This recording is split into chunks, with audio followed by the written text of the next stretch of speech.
Alhamdulillahi Rabbil alamina. An bɛ Ala fo ka Ala tanu ka Ala barikada. Ala min ye bi dimanche doyanba in jira an na ka bɛn le 28 8e mois 2022. An bɛ Ala fo ka Ala tanu ka Ala barikada. Ka deli Ala fɛ bi ɲɔgɔnna caman bɛ Ala bolo ni dugukolo in sanfɛ. A ka jira ni silamɛ bɛɛ la si ani kɛnɛya kɔnɔ, bonya ani wasa kɔnɔ, kunnawolo ani kunkɔrɔta kɔnɔna la. Bi dugu jɛra ka hami minnu to an na yan'a tile binni cɛ Ala ka olu dilan. Bi dugu jɛra ka tɔɔrɔw ni degun, gɛlɛya ni masiba, maloya ni kumasuli, nimisa ni kamanagan fɛn o fɛn to an kan yan'a tile binni cɛ Ala k'a bɛɛ lajɛlen wuli. Bi dugu jɛra ka hɛrɛ fɛn o fɛn to an bolo yan'a tile binni cɛ Ala k'a bɛɛ jidi. An faso Maliba ka kalan ni wagati la kosɛbɛ kosɛbɛ. An bɛ Ala deli Ala ka jisuma kɛ Maliba in na k'a suma. Mɔgɔ mɔgɔ bɛ ka laɲini Ala ka hɛrɛ don Mali kɔnɔ, Ala ka hɛrɛ kɛ ani buruju bɛɛ ye. Mɔgɔ mɔgɔ b'a laɲini Ala ka tɔɔrɔ don Mali kɔnɔ, Ala ka i ni buruju bɛɛ to a tɔɔrɔ da fɛ. An faso Maliba minnu b'a kɔnɔ k'u ka baara ko ka gɛlɛ, Ala ka baara ɲuman di an n'aw ma. Minnu bɛ baara la ko garisigɛ ko ka gɛlɛ, Ala ka garisigɛ ɲuman di an n'aw ma. Minnu bɛ dɔɔni ɲini na, dɔɔni nafama, dɔɔni barika ma, Ala k'a di an n'aw ma. Minnu y'u faso bila fɛn ɲini kama, fɛn bɛ Ala de bolo, Ala k'a nɔgɔya n'aw ye. Minnu bɔr'u faso la nka u ma se u seyɔrɔ la fɔlɔ k'a sababuya kɛ degun ani dɔrɔla ye, an bɛ Ala deli Ala ka wuli ka bɔ an n'aw kan. Minnu ɲuman sera u ma papiye sɔrɔ, Ala ka papiye ɲuman di an n'aw ma. Minnu ta ye baara ko ye, Ala ka baara ɲuman nɔgɔya. Minnu ta ye garisigɛ ko ye, Ala ka garisigɛ ɲuman di an n'aw ma. Ala k'aw ɲuman bɔ tunga la ka na faso kɔnɔ, ka na somɔgɔw bɛɛ ɲuman sɔrɔ yan. Ala kira yɛrɛ bonya kama, sɔli ala rasuli. O kɔfɛ an lajɛbaga cɛman n'a musoman, mɔgɔkɔrɔba denmisɛnnin, Mali kɔnɔ Mali kɔ kan, an bɛ bɛɛ fo ka bɛɛ wale ɲuman dɔ dantɛ foli min na. Ka deli Ala fɛ lajɛli kun ye nafa ye, Ala k'an nafa lajɛli la diɲɛ na yan, Ala k'an nafa lajɛli la lahara. Ala kana nimisa lajɛli la diɲɛ na yan, Ala kana nimisa lajɛli la lahara. Ala kira yɛrɛ hɔrɔma kama, sɔli ala rasuli. O kɔfɛ n'a jara la, an ye layidu di aw ma k'a fɔ ni Ala sɔnna ka hinɛ an na ka bi dimanche jira an na. Fɛn min bɛ réseau sanfɛ bi n'a dogolen tɛ diɲɛ kɔnɔ, Mali kɔnɔ Mali kɔ kan, mɔgɔ mɔgɔ bɛ bamanankan mɛn, a bɛɛ b'a dɔn k'a fɔ fɛn min bɛ sen na nin wagati, n'o ye Abdul Ɲangi journaliste belebeleba in. A ko Madina université dɔ bɛ yen ko jahadisiya walima terrorisiya ka kalan bɛ kɛ yen nɔ. Depuis o kuma fɔra, a kɛra b'a fɔ kuma jugu ma deli k'a fɔ diɲɛ kɔnɔ ni o tɛ. Wahayaw wulila min bɛ kutuba dilan, min bɛ tafsiri dilan, min bɛ kɛ video ye, min dɔnna min ma dɔn, a bɛɛ ye video sigi ni kuma in kɛlɛli kama. Bon tiɲɛ yɛrɛ la an kɔni t'a dɔn an kun bɛ taa fan min fɛ, parce que kodɔnna hakilitigi n'a fɔra ko tasuma wulila yan fɛ, i b'i ɲɛma jɔ fɔlɔ k'a ɲɛɲini. N'i y'a ɲɛdɔn k'a faamu, i kan ka min kɛ i yɛrɛ b'o dɔn.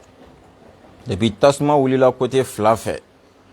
Sufi Abu Sufi bugu la, n ye ɲɛma jɔ i ko ŋɔmiyirala mɔden, k'a sɔrɔ n mɔmuso ma deli ka ŋɔmi yira, a ma deli ka furufuru feere. K'an hakili sigi ka lamɛnli kɛ côté bɛɛ fɛ. Tiɲɛ don, n tɛ wahabiya ye, Ala kana n k'a ye, n tɛ wahabiyaya fɛ, n tɛ wahabiya yɛrɛ fɛ. Sufi Abu tɛ wahabiya ye, wa Ala kana n k'a ye fiyewu. Wa ne tɛ wahabiyaya taasira, ne t'a fɛ. Wa ne tɛ wahabiya yɛrɛ fɛ fɛnɛ. Nka o t'a bali k'a fɔ ko ni ko cilen don ni mɔgɔ dɔ cɛ, tiɲɛ don n t'a ye, n t'a fɛ, n t'u yɛrɛ fɛ, ko n bɛ tila ka o tigi dɛmɛ u ka nkalon kan.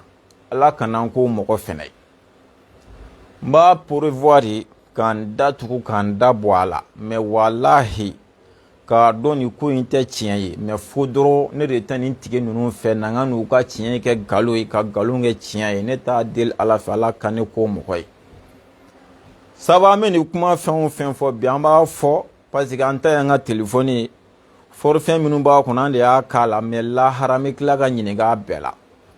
bon tiɲɛ yɛrɛ yɛrɛ la Sufi Abu ye mɔgɔ ye ne bɛ hami n ka lahara la kungo wɛrɛ minnu bɛ ne da la olu bɛ ka ne hami n'a sɔrɔla ala bɛna hinɛ ne la ne tɛna ɲini ko n bɛ taa dɔ wɛrɛ fara a kan o kama ne ye mɔgɔ ye k'a fɔ nin ko in man di ne o tɛ ne bila ka taa c'est à dire mɔgɔw dɛmɛ kan nkalon kan dɛ k'u ka tiɲɛ kɛ nkalon ye diyagoya ne t'o kɛ ni n ye preuve sɔrɔ min na en tant que diinɛ ko kuma tɛ n bɛ se k'an da don la mais ni diinɛ ko kuma don dalilu minnu bɛ n bolo n bɛ bɔ n b'olu fana jira Sufi Abu ka hakilila ye nin de ye réseau ko la ala k'an bɛ sababa ma k'a fɔ ni ne bɛ fan kelen walima n kun kelen na kelen ni wahabiya de bɛ ɲɔgɔn na o de ka kɛ sababu ye ne k'i dɛmɛ nkalon kan ne b'a a dabɔ a kama k'an da de bɔ a la mais ne tɛ nkalon dɛmɛ tiɲɛ kan ne t'o kɛ fiyewu donc an kɛlen ka lamɛnni kɛ côté bɛɛ fɛ an y'a ye tiɲɛ yɛrɛ la Abdul Ɲangi bɔra ka kuma min fɔ an ye mɔgɔ ka video y'a kan an m'a ye k'a kelen sera ka kuma in sɔsɔ ka na ni dalilu ye a ma se ka kɛ u bɛ ka bɔ de nenini lagosi burujali tɔgɔ tiɲɛ mankutu tiɲɛ u bɛ ka se k'o de kɛ ka kuma ninnu jaabi bon an tɛ ji min an nu fɛ an t'a min an tulo fɛ an t'a min an ɲɛ fɛ f'an b'a min an da de fɛ tiɲɛ yɛrɛ la an fana an kini bolo ye nin an numan bolo ye nin ala sɔnna an b'olu fana bɔ ɲɔgɔn na dɛ k'a fɔ ko Sufi Abu bɔminafini tɔ bɛ diɲɛ kɔnɔ bilen ne yɛrɛ ma d'a la wa tiɲɛ yɛrɛ la an bɛɛ ni lahara de bɛ ka surunya ka tɛmɛ diɲɛ kan hali n'a sɔrɔ o t'an hakili la donc an ye kuma ninnu lamɛn an y'a ye jaabi minnu bɛ k'a di olu tɛ se ka kɛ nin jaabi ye o jaabi ye kelen pe de Abdul Ɲangi ye min fɔ tiɲɛ tɛ a dalilu filɛ jaabi banna mais jaabi tɛ se ka kɛ ko tɔgɔ min b'i la wahabiyaw de y'a d'i ma est ce que ani terrorisme kalan bɛ ka kɛ Madina o ni nin bɛ ɲɔgɔn sɔrɔ cogo di jaabi tɛ se ka kɛ ko min ni wahabiyaw i tun bɛ ka baara kɛ wahabiyaw ka radio so la depuis olu y'i gɛn o de bɛ k'i bila ka nin fɔ se ka kɛ nin jaabi ye o jaabi tɛ se ka kɛ k'i tun bɛ ka IBK de défend i tun bɛ ka wari ɲini IBK bolo i m'o sɔrɔ o de bɛ k'i bila nɔ o se ka kɛ nin jaabi ye jaabi tɛ se ka kɛ k'i bɛ ka tɔgɔ de ɲini i bɛ ka wari de ɲini ni si tɛ jaabi ye kelen pe dama de ye Abdul Ɲangi ye nin min fɔ tiɲɛ tɛ terrorisme walima jahadisiya kalan tɛ kɛ Madinɛ kalanyɔrɔ si la a dalilu filɛ dalilu ye jumɛn ye mɔgɔ bɛ yen n'a dɔnnen don ni jahadisiya ye nana a bɛɛ ye kalan kɛ nin jamana in de kɔnɔ nin université in de la mais Madinɛ tɛ i ye nin min fɔ tiɲɛ tɛ donc an b'a dɔn k'a fɔ tiɲɛ yɛrɛ ye Abdul Ɲangi y'a jaabi mais an ye video fɛn fɛn sɔrɔ an y'a ye nin si tɛ ala y'a kɛ juma su tɛmɛlen ka dugu jɛ juma la Abdul Ɲangi ouverture média sanfɛ olu y'a wele ka taa kuma in na k'a développer a taara bomu fitinin dɔ wuli o ma dogo diɲɛ mɔgɔ la dugu jɛlen juma la n ye video kɛ ka kangari da Abdul Ɲangi ye min fɔ an y'a lamɛn an bɛ ko da an bɛ ko kalama an bɛ ko faamu fɛn dɔw sigana bɛ an dusukun na mais tiɲɛ yɛrɛ la an ɲini ka na da la wahabiyaw a ye bɔ a k'aw yɛrɛ jɛya a kana ni dalilu ye an bɛna a fɛnɛ lamɛn yanni bi dimanche cɛ n'ala y'a kɛ bi dimanche sera k'a sɔrɔ an ma jaabi sɔrɔ an tɛna an sigi an ka diinɛ ka ci ka kɛ maa si sago i ka hakilila n'i ka taabolo nɔfɛ k'a sɔrɔ tiɲɛ t'o la o kuma t'a la an tɛna an sigi k'an ka jamana citɔ lajɛ mɔgɔ si ka intérêt dɔ kama o kuma t'a la an se ye ka Abdul Ɲangi dɛmɛ n'an ka kumakan fitinin minnu ye an b'an se kɛ k'a dɛmɛ a la Abdul Ɲangi ka kuma dɔ don a ka kan walahi ni kuma man ka tɛ ka pan maliyɛn si tulo kan a ko ale bɛ ka min fɔ bi n'an m'a mɛn an b'a ye yanni an k'a ye an t'a mɛn parce que pour que maliyɛn yɛrɛ fana ɲɛ ka yɛlɛ k'a dɔn nin ye fɛn ye fo n'a karila i ɲɛ kɔrɔ tuma min na i bɛ sɔrɔ k'a dɔn. Maliyɛn ka ko la fiɲɛ min i b'a dɔn maliyɛn i jugu b'i da k'i bɔ k'i bin k'i kana kuma k'a ma dɔwɛrɛ kɛ k'a y'i bin dɔrɔn de. A bɛ muru ta k'a da i kan na i kana kuma de a ye muru de da i kan na.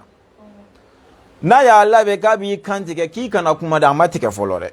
Donc n'i kan tigɛra kuma min na k'e ka sɔrɔ ka kuma e ni Ala cɛ su e bɛ mun fɔ bilen. Bon défaut mɛ Mali yɛrɛ la ni maliyɛnya yɛrɛ la ni yɔrɔ de don. Hali n'a Abdul Ɲan kɛra fatɔ ye hali n'a kɛra lagalagatɔ ye hali n'a kɛra gulɔmina ye a kɛra fɛn sugu sugu ye ne ni ɲɔgɔnna kuma bɔra a da kɔnɔ wallahi o kan ka ɲɛɲini jiɲɛma jɔlenna pour que ka se k'a dɔn a bɛ ka min fɔ tiɲɛ don wa tiɲɛ tɛ wa. N ko Mali fanga sigilen m'o fɛnɛ kama n'i ye nkalon na fɛn dɔw la k'i juger a man ka kɛ dɔrɔn k'o ta k'o kɛ lagosi ye dɛ. Donc n'Ala sɔnna an ka bi sigi a kɛrɛnkɛrɛnlen bɛ o kumaw kama. An ye kutuba dɔw lamɛn alhamdulilahi ka bɔ juma la ka se bi ma an ye video dɔw fɛnɛ ye. Mahi an ye Mahi ka video ye hakili la tafsiri kɛnɛ don a ye min fɔ an y'a lamɛn. Muhamadu Buyeba an ye dɔ ye ale t'a la. Kɔfɛ karamɔgɔ dɔ bɛ Segu n t'ale tɔgɔ dɔn an y'a ta ye. Peut-être an ye min y'a la a bɛ se mɔgɔ 5 ma nin bɛɛ kumana a kan mais fɔlɔ mɔgɔ baden min kumana olu bɛɛ y'u dogo. An ye nin bɛɛ lamɛn. An bɛna ko in analyse aw ye k'a bɛɛ bila minɛn kelen kɔnɔ fɛn o fɛn fɔra ka tɛmɛ ani min fɔra ka bɔ juma la ka se bi ma n'a y'a bɛɛ lamɛn min ka kuma janyana o min ta surunyara o a bɛɛ bɛ ka boli kori 4 a bɛɛ bɛ ka boli kori dɔ de kɔnɔ kumakan ɲɛ 4 de b'a bɛɛ da u bɛ k'o de kɛ ka Abdul Ɲan ka kuma jaabi ni Ala sɔnna an bɛna a bɛɛ walawala. Yani ka kuma in walawala juma don ne ni n ka yigo an ye video kɛ n ye kuma dɔ fɔ n ka kuma la k'an balimakɛ dɔ y'a wele ko hali ni olu t'a dɔn wahabiyaw ye fɛn min kɛ ne la hali ni olu n'u juguw bɛ ɲɔgɔn na ko ne bɛ olu juguw dɛmɛ o kan. N y'a yira n ka kuma la a jɛlen nɔgɔ tɛ min na k'a fɔ ne tɛ wahabiyaya fɛ n tɛ wahabiya fɛ o jɛlen don. N bɛ fɛ k'o yɔrɔ in développer dɔɔni fɔlɔ ka sɔrɔ ka don ni kuma in kɔnɔ. Alisilamɛw a bɛ fɛn dɔ jate minɛ sufi abu bɛna fɛn dɔ fɔ aw ye bi a b'a jate minɛ mɔgɔ o mɔgɔ ye kalan sɛbɛ kɛ n tɛ arabukan kalan ma n tɛ wahabiya taabolo dɔ kalan ma n ka to ma dɛ mais i ye diinɛ sariya yɛrɛ de kalan sɛbɛ a b'a jate minɛ bilahi a su n'a ɲɛnɛma a si tɛ wahabiya fɛ a tɛ wahabiyaya fɛ n b'o fɔ aw ye bi dɛ. Mɔgɔ o mɔgɔ ye sariya yɛrɛ kalan diinɛ sɛbɛ yɛrɛ k'o kalan k'a ɲɛdɔn a jate minɛ a tɛ wahabiyaya fɛ a tɛ wahabiya fɛ a minnu fatura Ala ka hinɛ ni silamɛ su la olu bɛ ten minnu bɛ ɲɛnɛmaya la bi u bɛ ten. N bɛna mɔgɔ 3 di aw ma minnu dɔnnen don n'olu fatura u ka ɲɛnɛmaya bɛɛ u ma kɛ wahabiyaya fɛ parce que u ye sariya kalan k'a dɔn n'i ye sariya kalan k'a dɔn i b'a ye wahabiyaw sigilen tɛ foyi ka kalonkuru ni dɔngɔ ani diinɛ cili ni diinɛ tiɲɛni.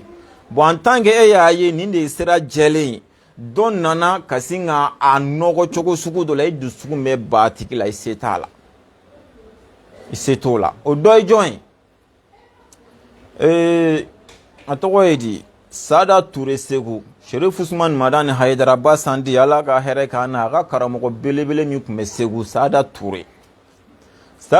ye sariya kalan k'a dɔn dogolen tɛ mɔgɔ la hali ka na ni mantarasa ye Mali kɔnɔ olu de y'a mɔgɔ fɔlɔw ye. A ye Sada Ture ka wajulu ɲini k'a lamɛn a ma kɛ wahabiya fɛ fiyewu. A ye don sufi abu yɛrɛ ka page yɛrɛ kɔnɔ a dɔ publier bɛ ne ka page yɛrɛ sanfɛ wahabiyakɛ bɛ taa ɲɔfɛ ko solatul fatihi ko kuma a ko nunu ye manamanakan wahabiyaw ye manamanakan fɔbagaw de ye ani nin dɔngɔ labatobagaw de don dalu kelen t'u ka foyi la Sada Ture ko ta a ye don ne ka page kɔnɔ sufi abu page kɔnɔ ka taa lamɛn n y'a pipila k'a bɛ wagatinin bɔ o ye a mɔgɔ dɔ ye Ala ka hinɛ ni silamɛ su la. A dɔ ye jumɛn ye Usman Kalapo n'o ye anw yɛrɛ ka dɔnni sulusu bɛ yen de ne yɛrɛ ka karamɔgɔ o fana ka karamɔgɔ de Usman Kalapo a ka balo ɲɔgɔnna a ma kɛ wahabiya fɛ a ka wajulu bɛ ne bolo ako wahabiya ya khawarijuna de ako bolomne te wahabiya abo développer bon si blate kulusi tigete wahabiya ya khawarijuna de minu ye sayyidina usman faqade ko lu de wahabiya ye billahi awajulu bene bolo usman kalapo ya awajulu ke afatura biala ka hina ni islamé shula min te yoro jankoy ni mogo flati ɲɔgɔn soso la yɛrɛ o ye Sheikh Ismail Darame ala ka hina ni islamé shula a ka ɲɛnɛmaya wajulu bɛɛ sigira wahabiyaw kɛlɛli kan o dogolen tɛ munna parce que a b'a dɔn ninnu bɛ kana ni min ye ani ala ko tɛ fan kelen fɛ hali dɔɔni ni u yɛrɛ ka ko dilannen de ani u yɛrɛ ka taasira kiriyeli ala ko dɔ tɛ o ye minnu fatura minnu dɔnnen don sinon hali minnu ma dɔn yɛrɛ olu se ka jate ka ban mais minnu dɔnnen don nin y'o mɔgɔ saba ye a minnu bɛ balo la ne yɛrɛ y'o dɔ ye alhamdulilahi sariya dɔnniya n bɛ dɔɔnin dɔn a la k'a sababuya kɛ n ka karamɔgɔw ye wa n ye kalan kɛ minnu bolo olu fana b'o cogo kelen na u tɛ wahabiya fɛ u tɛ wahabiyaya fɛ munna parce que u b'a dɔn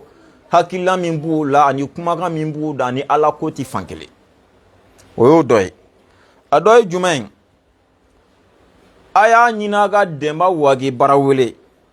wahabiyaw dɛsɛli laturu ko kɛlɛ la u taar'u dogo dɛnba wagi min kɔfɛ a n'a denw kɔfɛ a y'a ɲini a ka dɛnba wagi denw ka wajulu lamɛn a denkɛ min bɛ yen n'o ye sɛgɛnɛ wagi mualim sɛgɛnɛ wagi a y'a kɛ ala kama a k'a ka wajulu ɲini a k'a lamɛn o dɔgɔkɛ min bɛ yen n'o ye Sheikh Misibahu wagi o ye n yɛrɛ ka karamɔgɔ ye ne ka karamɔgɔ kɔfɛ ne ma karamɔgɔ kanu ɲɛnamaya kɔnɔ i komi Misibahu wagi mais tiɲɛ yɛrɛ la an kɔni ma ɲɔgɔn ye fɔlɔ mais n t'a deli ala fɛ fiyewu ala ka haramu don n'a cɛ a y'a ɲini a ka Misibahu wagi ka wajulu lamɛn bilahi i b'a dɔn de i tɛ se ka sariya kalan fiyewu k'i dusukun ka sɔn wahabiyaw la i tɛ se o de kama n t'a fɛ hali n t'a musala k'a fɔ parce que n b'a dɔn u bɛ yen contre silamɛya bilahi u ka duguturu nana ni fɛn joli n'an y'a ba kɛmɛ da kɛnɛ kan i bɛ wahabiya de e bɛ seli ale bɛ seli i bɛ sun a bɛ sun ni se b'i ye i bɛ jaga bɔ ni se b'a yɛrɛ a b'o bɔ a bɛɛ bɛ don avion kɔnɔ ka taa hiji mais i bɛ sa wahabiya kɛ b'a ban i so la munna parce que k'e kun t'i bolo minɛ i bɛ wahabiya de ye k'o kɛ diɲɛ kɔnɔ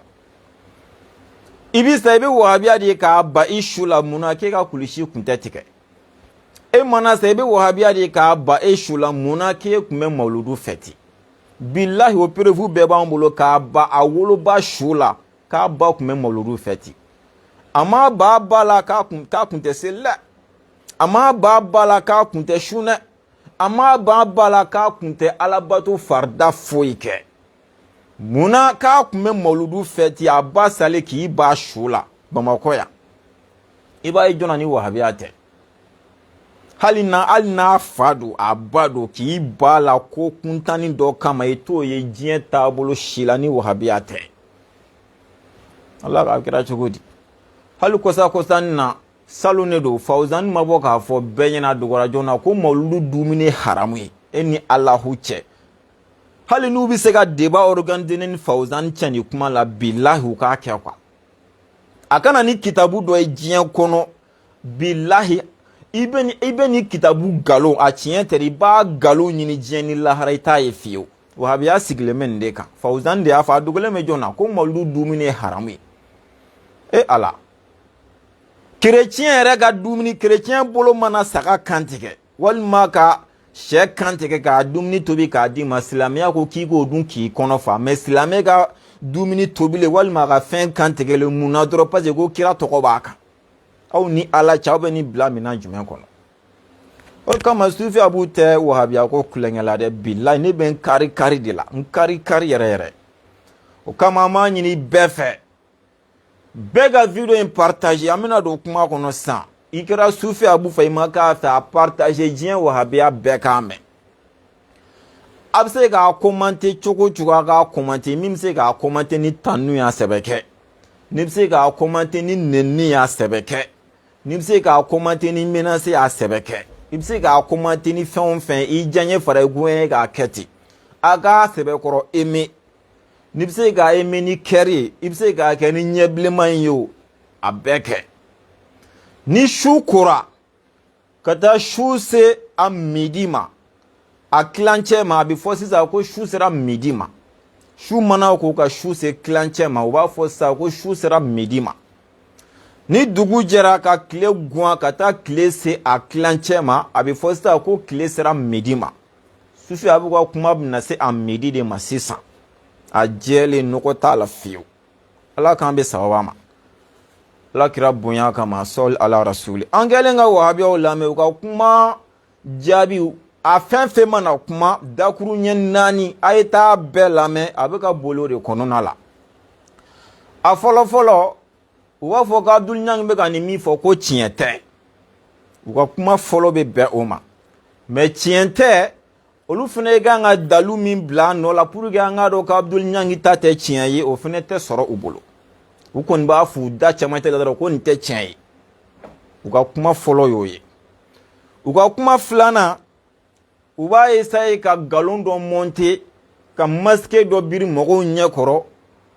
minnu tɛ da dɔn ni k'u ma k'u ka taa nɔnɔmugu san u bɛ taa charbon san ala ni lagalagatɔya fɛ u b'a essayer k'u b'olu tɔ nalo ma u b'olu tɔ lagalagatɔya k'olu tɔ nalo k'olu tɔ hakili fiyɛ k'u bolo bi olu hakili dara olu kana na se ka yeli kɛ fiyewu u bɛ sɔrɔ ka karamɔgɔ dɔ tɔgɔ fɔ kɛrɛnkɛrɛn u bɛ se ka Sheikhul Islami tɔgɔ fɔ ko taabolo mana na caya ko n'i ye bɛɛ k'i ɲɛsin taabolo min kɛlɛli ma k'o b'a jira k'olu de bɛ tiɲɛ kan u bɛ sɔrɔ ka n'o de kɛ ka kuma in jaabi a ye taa video bɛɛ lamɛn a kuma jaabi bɛ ka na nin fɛnɛ kɔnɔ nin y'a filanan ye c'est-à-dire u bɛ k'u yɛrɛ ɲini kan de kɛ ko ni taabolo min cayara ko bɛɛ bɛ na ka taabolo min kɛlɛ k'o kɔrɔ k'olu de bɛ tiɲɛ kan u b'u k'o de kɛ ka nin kuma jaabi k'u yɛrɛ ɲini n'o ye sisan o y'a filanan ye u ka kumakan ɲɛ sabanan o yɛrɛ ɲɔgɔnna nkalon de t'a la diɲɛ kɔnɔ u b'u k'u bugu kuranɛ kɔfɛ ko kuranɛ de kumana jahadi kan n'olu bɛ tafsiri la n'olu sera jahadi aya ma ko n'olu ye jahadi aya walawala ko mɔgɔw b'a fɔ k'olu ye jahadisiw ye subhanallahi sisan u bɛ ka negu ka kumakan ɲɛ sabanan ye u ka kumakan ɲɛ 4nan n'a laban u bɛ k'o kɛ jumɛn ye ko Abdul Niang ye kafiri de kuma jaabi bɛɛ u bɛ ka se ka fɛn o fɛn fɔ an ɲɛna u ka kumaw kɔnɔ a bɛɛ filɛ nin kumakan ɲɛ 4 a fɔlɔ kuma in tɛ tiɲɛ ye mais olu yɛrɛ ka tiɲɛ an ɲɛ t'o la a filanan ko taabolo man na cɛya bɛɛ b'i ɲɛsin taabolo min kɛlɛli ma k'o de ye tiɲɛ ye u y'o kɛ u ka kuma dɔ ye u ka kuma dɔ ye jumɛn ye ko jahadi bɛ kuranɛ kɔnɔ n'olu bɛ tafsiri la n'olu sera o yɔrɔ ma n'olu y'o walawala walima kiti minnu bɛ yen ni mɔgɔ y'i ɲɛ ci i k'a ɲɛ ci a ma ni i fan dɔ kɛ ta i k'i ta sara o ɲɔgɔnna tajuru sara minnu bɛ kuranɛ kɔnɔ ko n'olu bɛ k'o walawala a ye Mahi yɛrɛ ka video lamɛn bɛ Mahi ka kuma la donc k'u bɛ k'a fɔ k'olu ye jahadisiw ye o kama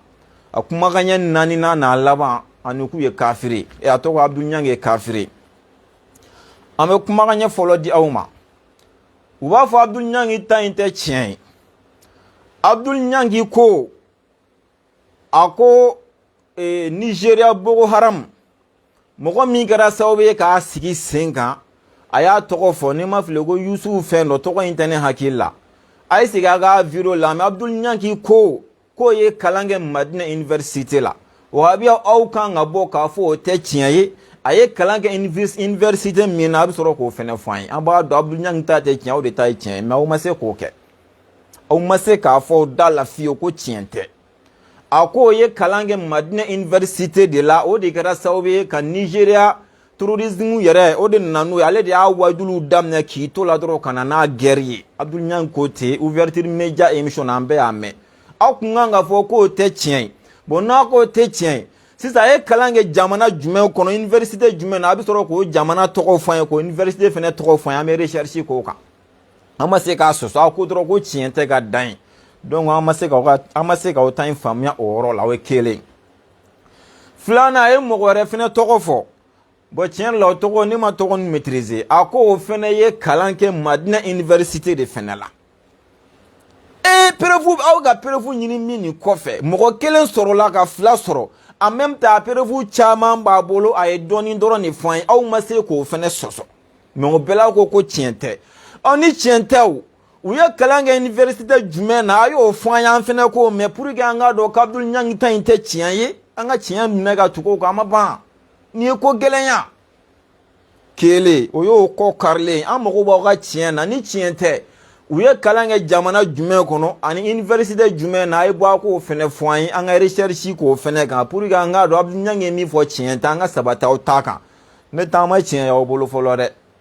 o ye kuma fɔlɔ ye kuma filanan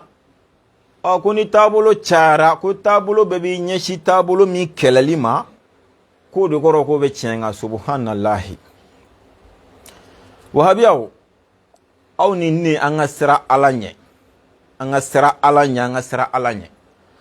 aw bɛ se ka taabolo jumɛn de ta tɔgɔ ma aw ni Ala cɛ k'o de ye a ɲɛsin aw kɛlɛli ma a y'a kɛ Ala kama a k'a fɔ an ye a ye bɔ a ka taabolo dɔ tɔgɔ fɔ k'o taabolo y'a ɲɛsin wahabiya kɛlɛli ma aw de nana taabolo bɛɛ kɛlɛ Mali la yan aw taabolo jumɛn aw kɛlɛ k'a sɔrɔ aw m'u kɛlɛ a y'o fɔ kɛ n'i ye bɛɛ kɛlɛ bɛɛ b'i kɛlɛ dɛ aw ka taabolo dɔ tɔgɔ fɔ tan k'aw de mana k'o taabolo kɛlɛ k'o kɛ kafiri ye k'o da lɛfɛ kunna aw k'o fɔ tan k'olu de ye aw kɛlɛ k'a sɔrɔ aw tɛ a y'a kɛ Ala kama a k'a fɔ an ye kɛrɛnkɛrɛnnenya la kɛlɛ b'a ni min cɛ bi réseau sanfɛ n'o ye Ansarudine mɔgɔw ye an k'o dɔrɔn di aw ma aw ni Ansarudine jɔn fɔlɔla ka jɔn kɛlɛ a y'a kɛ Ala kama a k'a fɔ ne hakili la Cherif Ousmane Madani Haidara Basanden Ala k'a mɛn an kɔrɔ Ala k'a ɲɛ mɛn a la a ka wajulu kan dɔ bɛ yen wajulu in bɛ aw bolo kuma bɛɛ a bɛ wajulu in bila jɔn ye wahabiyaya tanu k'a don valeur la k'a sankɔrɔ ta ye komi Cherif Ousmane Madani Haidara a y'o tigi fɔ an ye a ye cɛ dɔ yira an na wahabiyaw cɛ la ko nin tigi ye wahabiyaya tanu k'a sankɔrɔ ta ka valeur di a ma i b'a fɔ Haidara a y'o dɔ yira wahabiyaw cɛ la mais a labanna cogo di n'aw nana de aw pɛrɛnnen bɛ a bɛ se k'o faga cogo cogo aw labɛnnen m'o de kama a ka tanu kɔnɔna la f'a y'a fɔ ko n'a ma kɛ wahabiya ye k'an kafirilama bɛ sa ka don jahanama kɔnɔ jɔn y'o fɔ Ala ni wahabiya tanu fɛ ma dɔn nin ye valeur ba ye dilen wahabiya ma bilahi ne ye nin mɛn c'est-à-dire Haidara ka di ne ye sinon nin kuma in bɛ a bɛna fɔ ne biɲɛ de bilahi k'a ye taabolo jugu tɛ diɲɛ kɔnɔ ka tɛmɛ taabolo min kan Haidara ko nin fɔ o ma tan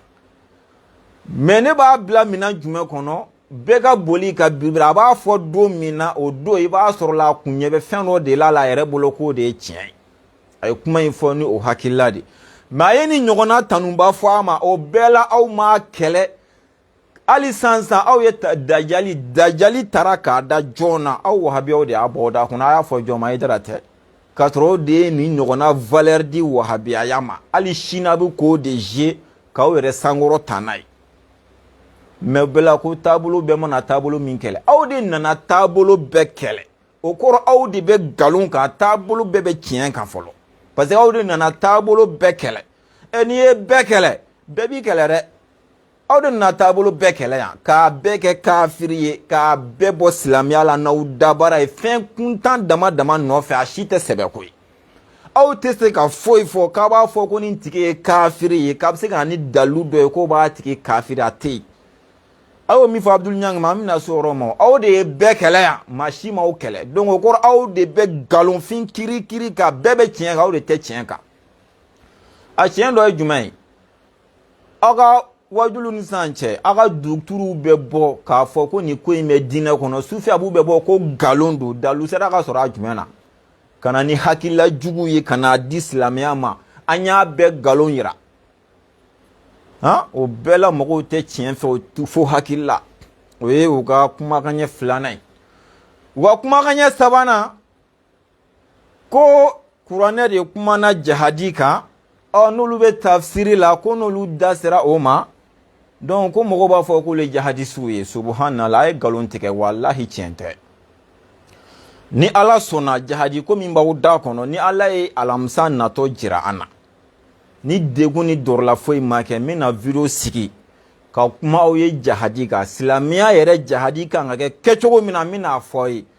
a k'a lajɛ minnu bɛ jihadisiya la Mali kɔnɔ walima diɲɛ fan wɛrɛ ani wahabiyaw b'a la k'olu minnu dɛmɛ n'a y'a sɔrɔ nin de ye silamɛya ka jihadi ye walima nin ye bantiya ni an yɛrɛ ka hakilila de ni Ala sɔnna a tɔgɔ ye di alamisa don n bɛna video sigi ka jihadi ta silamɛw ye inshallah kuranɛ kumana jahadi kan mais kuranɛ tɛ jahadi walawala dɛ an bɛ segin sisan ka na dɔnnibagaw de lamɛn olu de bɛ jahadi walawala ye a bɛ n'a fɔ kuranɛ kumana seli kan nka a tɛ seli walawala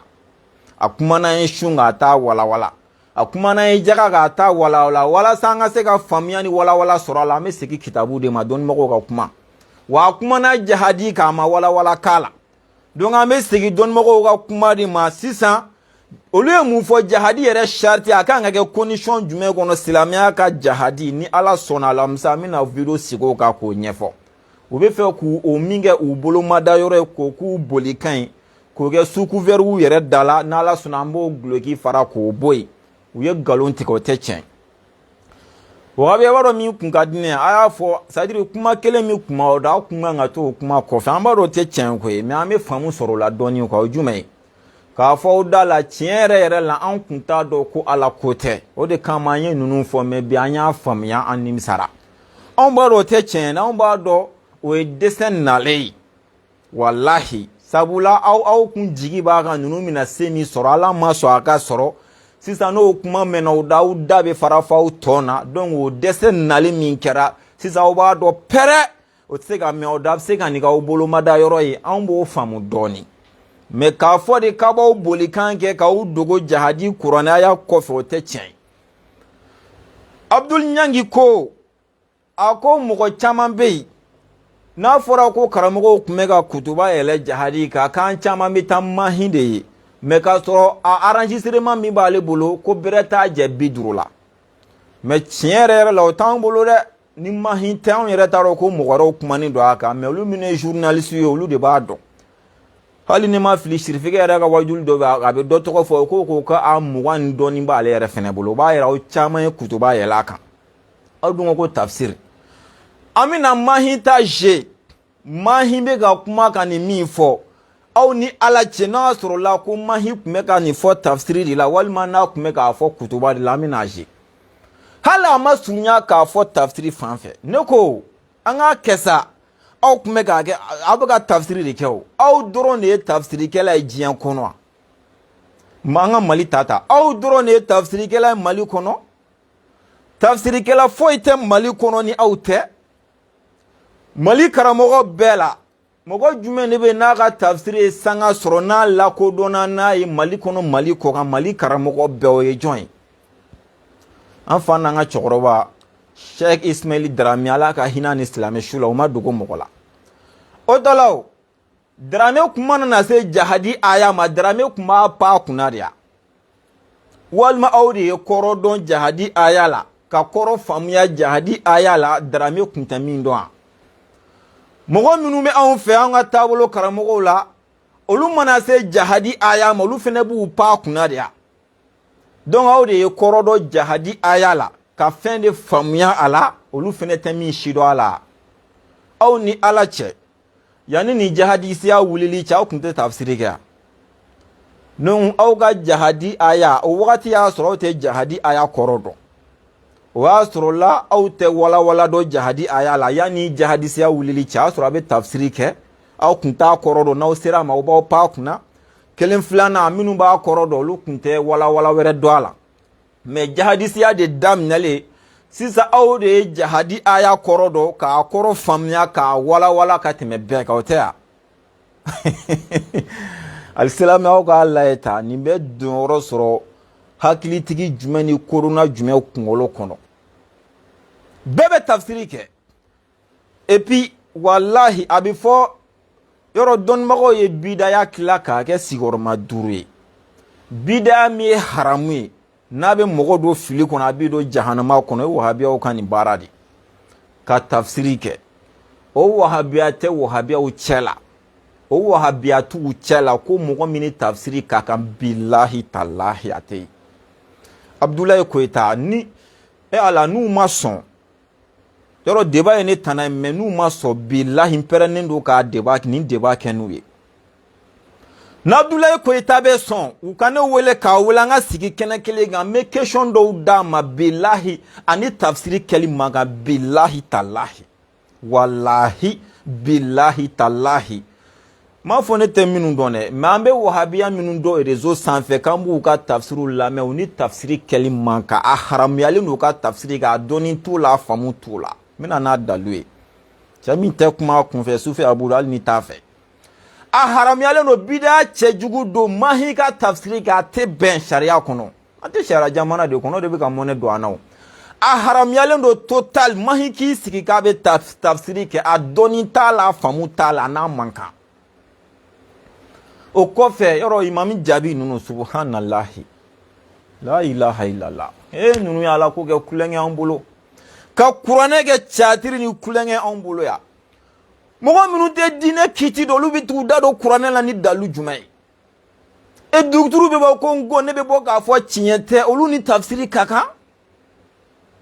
pour que i ka tafsiri kɛ condition dɔw de bɛ yen n ko kalan dɔ de bɛ f'i ka se k'o de sɔrɔ fɔlɔ pour que i ka se ka tafsiri kɛ aw ni ala cɛ o sɔnni fara bɛ ninnu na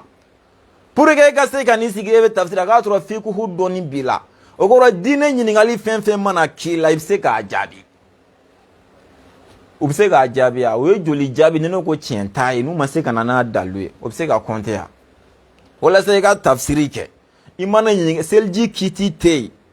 k'i mana ɲininka min na i se k'a di mɔgɔw ma o seli kiti tɛ yen e se ka min jaabi sun kiti tɛ yen jaga heji se ka min jaabi ninnu bɛ se ka kɛ ya koyita y'i jɔ yan nɔ ko fitiri jɔko sabanan ko ni i ye i ɲinɛna ka suran da alifatiha kan k'i bɛ bada kɛ nkalonfin kirikiri tiɲɛ tɛ jango ko malikiya la tiɲɛ tɛ o ni tafsiri ka kan fiqhu dɔnni t'o la fiqhu kalannen kɔfɛ k'o maîtriser sisan i bɛna loga la a k'a sɔrɔ loga maîtrise b'i la o dɔnniya b'i la a k'a sɔrɔ nahawu dɔnniya b'i la sɔrɔfu dɔnniya b'i la ninnu de kan ka se ka maîtriser i fɛ fɔlɔ pour que i ka se k'i sigi k'i bɛ tafsiri kɛ a jɔn bɛ ninnu na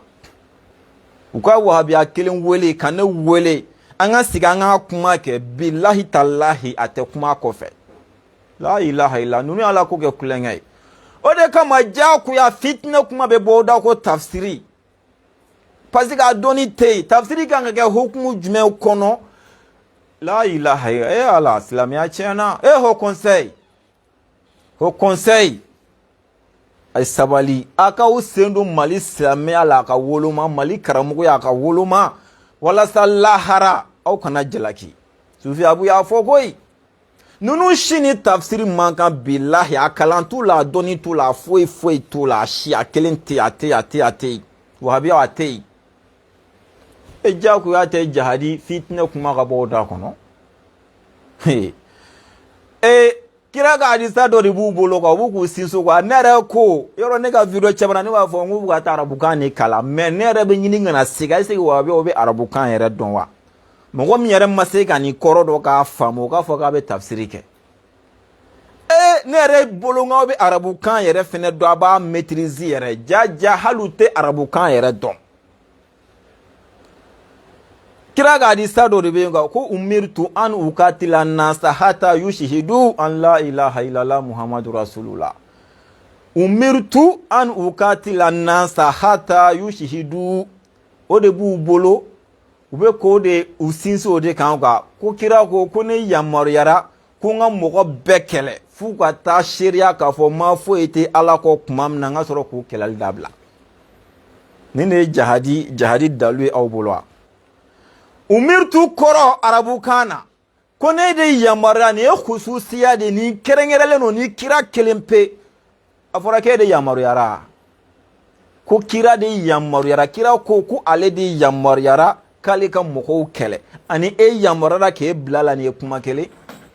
kira ko k'ale de bilala k'ale ka mɔgɔw kɛlɛ f'u ka taa seereya k'a fɔ ma fosi tɛ ala kɔ ani e de bilalu la nin ye fɛn sugu kelen kira ka khususiya i b'o ta k'o kɛ amu ye a tɛ amu ni khasu yɛrɛ dɔn bilen u tɛ arabukan yɛrɛ maîtriser walima tɔgɔbagantiya de bɛ wa mun de bɛ yen la ilaha illallah est-ce que a fɔra ko umirna an nukatila nasa est-ce que o fɔra arabukan yɛrɛ la est-ce que a fɔra umirna ani umirtu est-ce que nin ye kelen ya ne yamaruyara ne de bilala la ani anw de bilala la est-ce que nin ye fɛn sugu kelen la ilaha illallah dɔnni bɛ ka kasi bilahi ni silamɛya tora wahabiyaw bolo silamɛya ko banna a bɛɛ ni alahu cɛ n'ala sɔnna alamisa a bɛna bɔ ko caman kalama jihadi ko in na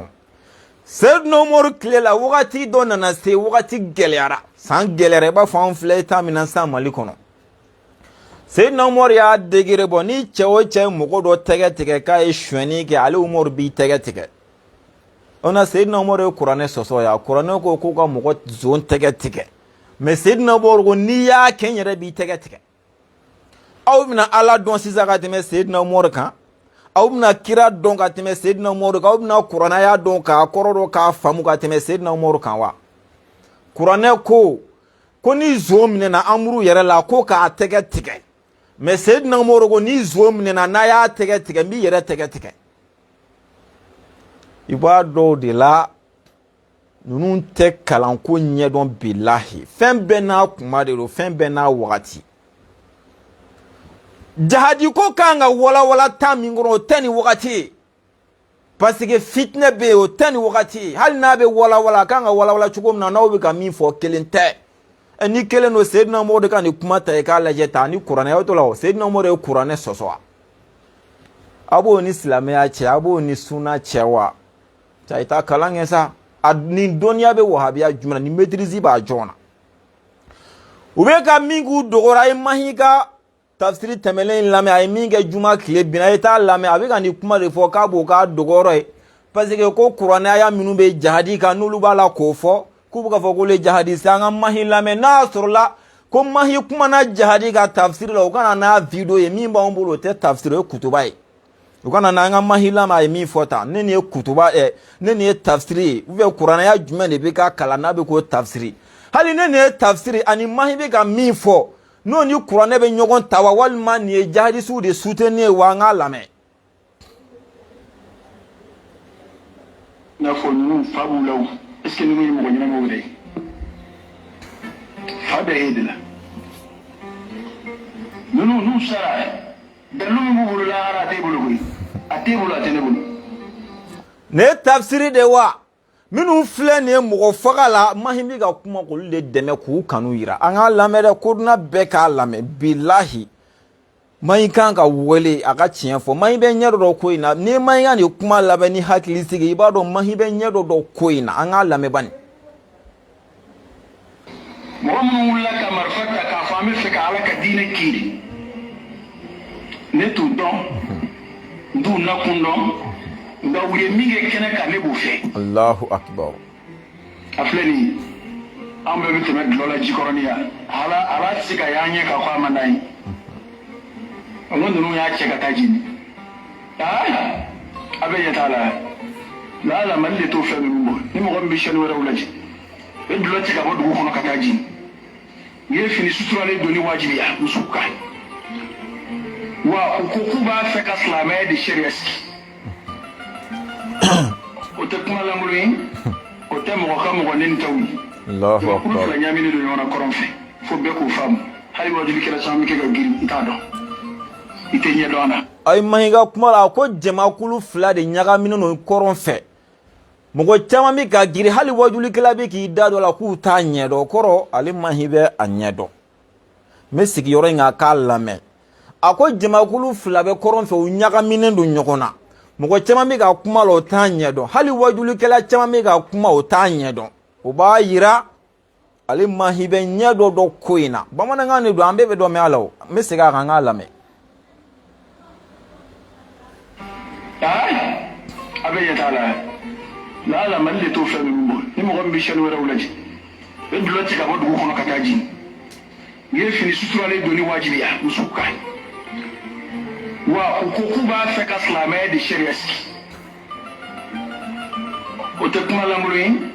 o tɛ mɔgɔ ka mɔgɔ neni taw ye jamakulu fila ɲaaminen don ɲɔgɔn na kɔrɔn fɛ fo bɛɛ k'o faamu hali wajulikɛla caman bɛ kɛ ka girin I t'a dɔn I tɛ ɲɛ dɔn a la jamakulu fila ɲaaminen don kɔrɔn fɛ o tɛ kelen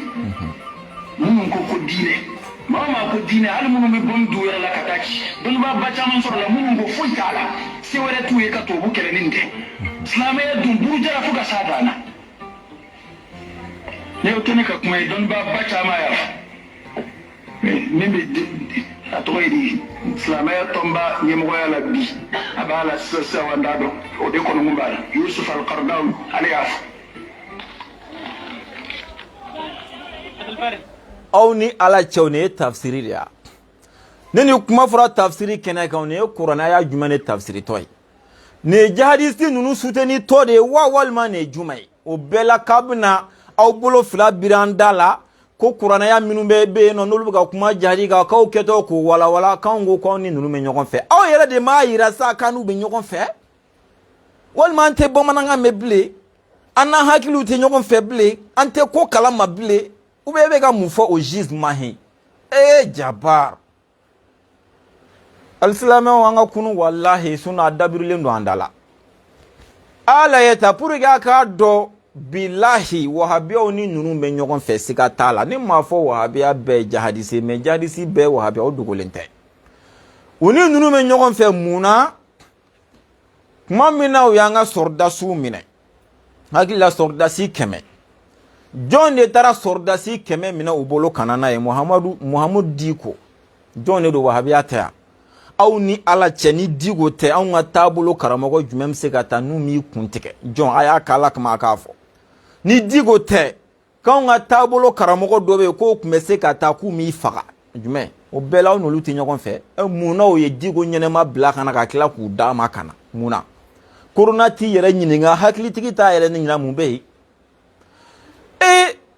k'u to bamakɔ yan a fɔra k'u tun bɛ seli olu ka misiriw de kɔnɔ u bɛ bɔ mun dugu yɛrɛ la ka taa éclater anw ka taabolo misiriw kɔnɔ u ye bɔ mun dugu yɛrɛ la ka taa éclater wahabiya misiri jumɛn kɔnɔ diɲɛ kɔnɔ a y'a kɛ ala kama a k'a fɔ o bɛɛ la an k'an sigi nin tɛ tiɲɛ o tɔ la an tɛ diɲɛ kalama bilen diko taara ka taa sɔridasiw minɛ wahabiyaw bolo ka na n'a ye o ma dogo mɔgɔ la u ɲɛnɛma diko ɲɛnɛma mais n'u bɛ taa an ka karamɔgɔw sɔrɔ u ka kalandenw cɛla u bɛ k'u kala k'u minɛ ka t'u da k'u kan tigɛ u m'o kɛ yan o ma kɛ u tɛ an ka karamɔgɔw kaburu ci o bɛɛ la o ma kɛ anw tɛ ko kalama bilen o bɛɛ la kuma masike dama dama tiɲɛ tɛ se ka yira hali sisan a y'a k'ala kama a k'a kutubaw n'a fɛnw lamɛn tantɔ ko bɔngɔsi bila ko ye silamɛya jɔse mɔgɔ kana mɔgɔw la kulusi tigɛ o ye silamɛya jɔse maga kana ko la an musow bɛ hijabu la u kana déshabiller bɛɛ t'a dɔn pɛrɛ nin ye ko dɔ daminɛtɔ ye hali sisan a bɔra k'a karamɔgɔ dɔ ka kuma lamɛn ko diinɛ kɛlɛ de bɛ fɛ ka wuli jamana kɔnɔ don sa an karamɔgɔ a fɔra ko wahabiyaw ye jihadisiw ye ni e ta ye sirankun n'i ta y'i jɔrɔkun n'i ye para la i yɛrɛ ma dɛ bilahi yɛrɛ ɲɛfɔ an karamɔgɔ yɛrɛ ɲɛfɔ tiɲɛ t'a la cɛ n'a sɔrɔla k'a kumaw fɔra ko tafsiri de ɲɛfɔtɔ a ye na n'a ye a ye na n'aw ka video dɔ ye a ka video dɔ pipile an k'a ye ko nin tigi tun bɛ ka tafsiri kɛ a selen jahadi ma k'a filɛ ka kuma jahadi kan an k'a lamɛn n'a sɔrɔla a bɛ ka da kuranɛ hukumu kɔnɔ an k'a lamɛn a plupart bɛɛ kɛra kutuba la min kɔni b'an bolo ye mahita ye nin ye kutuba kuma ye bon ni tafsiri kuma dɔ est-ce que nin ye kuranɛya dɔ de ya ko minnu bɛ sentigɛ la kɔrɔn fɛ k'ale mahi b'u fɛ ale t'u dɔn mais u ka tabiya ka d'ale aw m'a mɛn an ka segin a kan de ya a bɛ segin video kan k'a lamɛn u ka kumakan ɲɛ naani na an b'o fɔ ka bɔ kuma la an k'an labɛn jeudi ni ala sɔnna an bɛna video sigi jeudi jahadi ko min b'u da kɔnɔ an bɛna sariya ka jahadi fɔ an n'olu ta ɲi mɔgɔw k'a bila minɛn kelen kɔnɔ n'u bɛ se k'a yɔrɔ min sɔsɔ u k'a sɔsɔ ni dɔnni ye n kan tɛ u ka kalabanciya sira ninnu ma ka sin k'i bɔ yɛrɛ ma tiɲɛ tɛ an tɛmɛ n'o kan sa sisan kɔni dalu de b'an bɔ ɲɔgɔn na u ka kumakan ɲɛ naaninan n'a laban u b'a fɔ ko Abdul Niang ye kafiri ye o don na ne tilala video la dɔrɔn dɔ weleli kɛ ko ne bɛ ka kafiri dɛmɛ silamɛw kan yi ko ma fɛnɛ ko dɔ ko ne na Abdul Niang yɛrɛ bɛɛ y'a kafiri kelenw ye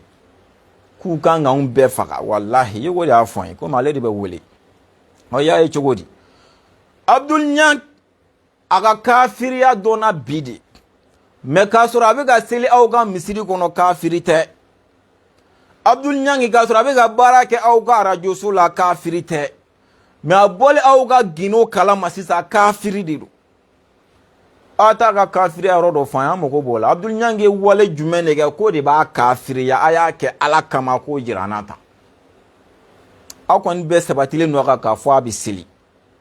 est-ce que silamɛya sariya la ni mɔgɔ bɛ seli a bɛ bɛn i k'a fɔ a tigi ma ko kafiri wa aw bɛɛ sabatilen don k'a fɔ a bɛ sun aw bɛɛ b'o kalama k'a sɔrɔ n'aw bolo bɛ ɲɔgɔn bolo tuma min na Abdul Niang tɛ kafiri ye mais sisan a bɔli aw ka segere kalama ka bɔ aw ka gindo kalama k'a ye nin tɛ tiɲɛ ye n'an ka tiɲɛ ɲini ka tugu tiɲɛ nɔfɛ sisan kafiri de don o bɛ ka fɔ Abdul Niang ma cogo min na bilahi mɔgɔ mɔgɔ tɛ wahabiya ye nin de bɛ wahabiya bɛɛ kunna hali n'i fa ye wahabiya n'i ta ye a b'a kunna k'e ye kafiri ye wa n'a ye se sɔrɔ a b'i faga n'i den ye wahabiya ye e tɛ wahabiya ye a b'a kunna ale fa ye kafiri de wa n'a ye se sɔrɔ a b'a fa faga bilahi n'i den ye wahabiya ye e min y'a ba ye e tɛ wahabiya a b'a kunna i ye kafiri wa n'a ye se sɔrɔ a b'i faga parce que o de b'u kunna n'i ko n'i ye bida mɔgɔ faga walima i ye kafiri faga i bɛ nin baraji hakɛ sɔrɔ o de b'u kunna alors que bilahi n'a nana diinɛ sariya yɛrɛ la ka nin dɔgɔn ni nkalontigɛ bɔ a la ka na ni diinɛ tabali kan k'a bila sariya minɛn kɔnɔ wahabiyaw de ye bida mɔgɔw ye sufi abu de ko ten wahabiyaw de ye bida mɔgɔ 100% ye et puis bida min bɛ yen ni bɛɛ bɛn'a kan ko bɛ mɔgɔ don jahanama kɔnɔ o dafalen bɛ wahabiyaw de la ka diinɛ fatuwa kɛ bila ilmin wala fikihin ka diinɛ kiti tigɛ a tigɛ ni dɔnni fosi ye nin bɛ bɛn o ma nin y'anw hakili ye dɔrɔn a banna f'u bɛ tila k'a fɔ k'o ye waakiw de k'an b'o tile de la jɔn b'o kɛ ani wahabiyaw tɛ olu de b'o kɛbaga bon o de ye haramu yɛrɛ diinɛ yɛrɛ kɔnɔ o de tɛ bɛn fɛ o ɲɔgɔn bida tɛ ka t'i sigi k'e bɛ tafsiri kɛ k'a sɔrɔ a dɔnni t'i la o de ye bidaya 100% o de bɛ mɔgɔ don jahanama kɔnɔ a tɛ bɛn ala ka hakili ɲuman d'a ma k'a sɔrɔ ni Abdul Niang bɛ kun kelenna silamɛ don silamɛ gɛrɛgɛrɛ don an ma deli k'a mɛn aw da fiye ko kafiri don mais bi de sisan kɔni bɔkɛra aw ka gindo kalama n'aw kɔrɔ kalama Abdul Niang ye kafiri aw mɔgɔ min mana bɔ sisan k'i b'o tiɲɛ fɛnɛ dɛmɛ yɛrɛ fɛnɛ kafiri donc kira ka kuma don kisi nɛɛma bɛ kira kan n'i ko mɔgɔ ma kafiri ala b'a dɔn kafiri tɛ i jija dɛ n'ala kɔni fɛ yen kafiri tɛ e de ye kafiri ye kira ko ten kisi nɛɛma bɛ kira kan ala k'an bɛ sababa ma alisilamɛw ka kuma surunya ni min ye u ka kuma bɛ ka boli nin naani de kɔnɔ e sigi ni Abdul Niang ka kuma jaabi ya a fɔlɔ fɔlɔ ko nin tɛ tiɲɛ ye mais o tɛ ka se ka tiɲɛ fɔ an fɛnɛ ye a filanan ko bɛɛ bɛ jɛ ka taabolo min kɛla k'o de bɛ tiɲɛ nka e sigi Abdul Niang ka kuma jaabi ya jahadi min bɛ kuranɛ kɔnɔ n'an bɛ k'o walawala a bɛ ka fɔ k'an ye jahadi so e sigi o de ye nin kuma jaabi ya kuma naani na ko kafiri don ni si tɛ kuma jaabi kuma jaabi Abdul Niang k'i ko Madina université min bɛ yen ko jahadisiya bɛ kalan kɔnɔ tiɲɛ tɛ nin de kalan bɛ k'a kɔnɔ i ko jahadisi min bɔra ye tiɲɛ tɛ a ye kalan kɛ ni jamana de kɔnɔ ni université de la wa i kana ni jahadisi fɛn fɛn bɛ yen a patronba fɛn fɛn i kana n'a bɛɛ ka kalanyɔrɔ tɔgɔ ye a n'a jamana an b'a dɔn sa e de ta ye tiɲɛ mais n'o tɛ e de ta ye nkalon ye nkalontigɛla jahanama wulu tiɲɛ tɛ e de da ka kuma kun cɛ ni min ye o de ye k'a ɲini silamɛ bɛɛ fɛ mɔgɔ tɛ wahabiya diɲɛ kɔnɔ hali n'i tɛ silamɛ ye mais i tɛ wahabiya fɛnɛ i ye chrétien walima i ye bolisɔnna de an bɛɛ k'a lajɛ ka Abdul Niang soutenir jahadisiya ko in tiɲɛ ka dɔn wahabiya kɛ n'i t'a la kana siran sa bagatigi ma walahi e b'a dɔn k'e t'a la e yɛrɛ ni ala cɛ i siran ko i jɔrɔ kun n'i ye siran ne ye k'e ja tigɛ dɛ cɛ a ɲɛfɔ an ye sa an bɛɛ ka jɛ ka Abdul Niang dɛmɛ k'a soutenir ni tiɲɛ ka se ka dɔn a ka dɔn jɔn ye silamɛ jugu ye jɔn ye senkɔrɔ jugu ye jɔn ye bolokɔrɔ jugu ye jɔn labɛnnen don su ni tile silamɛw fagali kama o ka se ka dɔn o ka woloma ka bɔ jama la awɔ sufi abu bi ne y'o layidu di Abdul Niang ma en tant que nin ko in tiɲɛ bangenen ne labɛnnen don a dɛmɛli kama n se bɛɛ la se o se bɛ ne y'a kan k'a ɲini bɛɛ fɛ an ka nin ko in soutenir pour que an ka silamɛya tiɲɛ ka kɛ n tɛ walahi Abdul Niang ko n'an m'a mɛn an b'a ye an kana sɔn an k'a ye dɛ an k'a kɛ an y'a mɛn de n'i ye bana yɔrɔ dɔw mun de bɛ yen sisan fura an k'an jija an ka se ka fura de ɲini bana la aw don dɛ déjà k'a dɔnna bana filɛ yan fɛ sisan mun de bɛ yen fura an k'an jija an ka bana furakɛ jadisi in dɔnna koyi walahi a dɔnna sisan Mali fanga de b'a lajɛ sa a bɛ se ka solution jumɛn de kɛ a ka mahiga jinɛkan dɔ lamɛn bani ko mɔgɔ min bɛ ka jahadisiya kuma fɔ a da la ani ko min bɛ ka marifa ta a kama ko jumɛn kan ka kɛlɛ e ni ala cɛ hali kodɔnna bɛ nin fɔ i t'a dɔn direct la ko nin ye jahadisi dɔ ye depuis mahime ni fois de la ibado ni jihadiste do nte ni kuma placer kunya e jumenga ngagila mimi sengoroke ebe jon kele eni marfatigi be fo hin ni mega kuma fo be sengora be ga ira ni se soro me faraka ebe nde dere folo donc ni bo senade mimbe kak marfata bi nye shoma et puis marfatu be ga kele koy olu be ga kele minu fene be ga kuma fo de afora ko olu fene kele di note marfatu be ga kele depuis 100 jume depuis 2012 minu ke mega marfata kama olu be ga kele ay mi fene be ga kuma fo de ko ke fene kele di aha iga kuma jabi filibolo ni mahi abe hakila ete jiya kala ma ini ga mo an fene tetinkoy an hakili kunne no ka bo snogola amena te bi ko ire la kan be sawama vraiment ne woni ga kuma o de an Abdul Nyangi soutenir ni kan hala an club journaliste ni video man ni fenfe la beta el la goshi de billahi atika sa shiti ka se ka daludi Abdul Nyangi ni kuma la chantem na la goshi kan ko an be dalu ko ni tian ko de la bana pour ga nga islamia tian ga sabati an ga bolo kan an donga bolo kan muso ga bolo kan islamia galon wahabiya ya do sufi abu kote tian foi te wahabiya ya la galon ni nin dongo sigile senga ko de ta ko ga dinai e na soro la ko bolo tiga de sharia sayyidina morma mo ko balala ngo ko do ni hakili de be barake o ita fo ka e qur'ane soso sa ite boy ka fo ko e kafir ye muna e qur'ane soso fembe na kuma do fembe na fo wakati ro chene mi fo kuma temi ni o fo ye fitna wulilade e pia ga kuma were mage tafsir la ashi mage tafsir la galondo ubu ko de ke su gouverner ku bu yere yin no kuma o te tiaye o galoyi na kera tafsir la tafsir mi ba ira ka fo minu men na ne bolu feo o tafsir de ya ken lan sengana amma blani ala ka lam sanjirana hali bi jahadi su ala ka to malo min taba kono ala ki malo min taba dala ala ki malo marfa be min bula ala ki desala ki fanga ba unu de me baga bala ku ta tian ku hala ku kana se soro min taba kono min taba dala marfa be min be ka wale yo abede kodo abe ma kuna ni se soro me degun de so silame ma ala ki ta tian ala ki hala ki kana se soro fiu I kana se soro fiu ala ga se da nga sorda suma ala ga fanga do nga sorda sula ubse ga jahadisi yan ko ka je ka bo mali duko kolo kan ni se ni sababu fen ala ka no ya nuyi ala ka no ga nuyi an fen ge me kan kunlo bo ni ko yin tien kelali kama ni ko yin tien demeli kama ni jahadisi yan ka fiyan kelali kama ala ga se di ambema ala ga fanga dan bema ala ka ambe kisha ala ka betanga ala kira horoma kama sol ala rasuli an na nyine jeudi ubuku jihadi min kofe ni ala sunamina walanda sigaka ubuku buinku ga buku yoro ye wala sta ko birifini fara kabula inshallah wa assalamu alaikum wa rahmatullahi ta'ala wa barakatuhu